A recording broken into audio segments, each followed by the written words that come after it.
कल्याणमधील अर्णव खैरे या 19 वर्षीय तरुणानं आत्महत्या केली। पण यावरून मराठी अमराठी वाद पेटू लागलाय आणि हाच मुद्दा पकडून भाजपने ठाकरे बंधूंना जबाबदार धरत बाळासाहेब ठाकरेंच्या स्मृतीस्थळावरती सद्बुद्धी द्या आंदोलन केलं। तर भाजपने केलेल्या सद्बुद्धी द्या आंदोलनाला मनसेकडनं प्रत्युत्तर दिलं गेलं। त्यामुळे राजकीय नेते स्वतःच्या फायद्यासाठी आणखी किती खालची पातळी गाठणार असा प्रश्न उपस्थित होतोय। बघूया।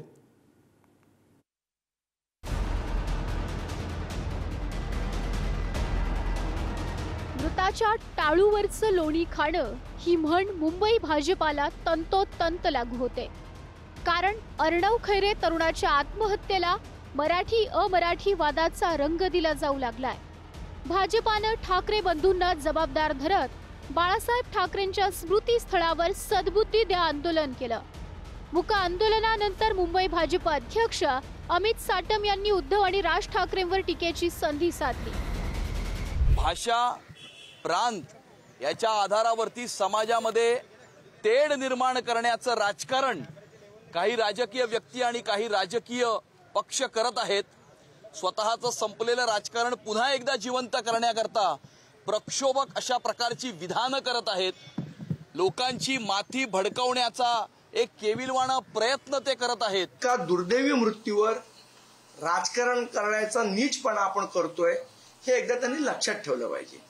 आणि अशा लोकांना आम्ही अटल बिहारी वाजपेयींना पण स्मरून त्यांच्या आत्म्याकडे प्रार्थना करतो की अशा ह्या नीच प्रवृत्तीच्या जन्माला आलेल्या भारतीय जनता पक्षातल्या लोकांना त्यांनी सुबुद्धी द्यावी। भाजपाने केलेल्या सद्बुद्धी द्या आंदोलनाला मनसेकडून प्रत्युत्तर देण्यात आलं। मनसेच्या शाखेत स्क्रीनवर माजी पंतप्रधान अटल बिहारी वाजपेयींचा फोटो लावत अभिवादन करत सद्बुद्धी देण्याची प्रार्थना केली। जी मुलं शाळेमध्ये जाऊन जर्मन आणि फ्रेंच शिकतात हे यांना चालतं, परंतु हिंदीला विरोध करतात। ही दुटप्पीपणाची भूमिका आहे, हा ढोंगीपणा आहे। आणि अशा दुटप्पी आणि ढोंगी राजकीय व्यक्ती व राजकीय पक्षांचा आम्ही तीव्र निषेध करतो। ज्यांच्या नेत्याचं आडनाव कुरेशी आहे त्याने आम्हाला शिकवायची गरज नाही। अर्णव खैरेच्या आत्महत्येवरून राजकारण तापू लागलंय।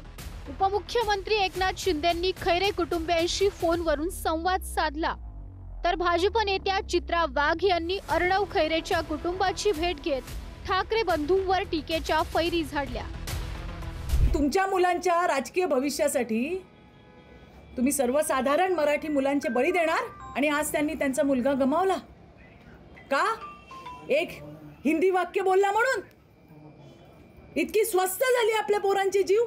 काय मिळवलं आपण? हा शेवटचा प्रश्न आहे माझा। अटल बिहारी वाजपेयी म्हणा, या आपल्या देशाचे पंतप्रधान होते। गोपीनाथ मुंडेजी म्हणा, त्यांच्या चरणावर डोकं ठेवतो। आता आम्ही ठेवतो। बाबा, तुमच्या ह्या नतद्रष्ट कार्ट्यांना आवरा, यांना सुबुद्धी द्या, किमान स्वतःच्या पक्षाची आब राखा। मराठी बोलत नाहीस या कारणावरून लोकलमध्ये 4 ते 5 जणांनी अर्णव खैरेला बेदम मारहाण केली। पण हा अपमान सहन न झाल्यानं अर्णवनं राहत्या घरी गळफास लावून आयुष्य संपवलं। मात्र अर्णवची चिता शांत होण्याच्या आत भाजपा, मनसे आणि ठाकरेंच्या शिवसेनेत राजकारण पेटलंय।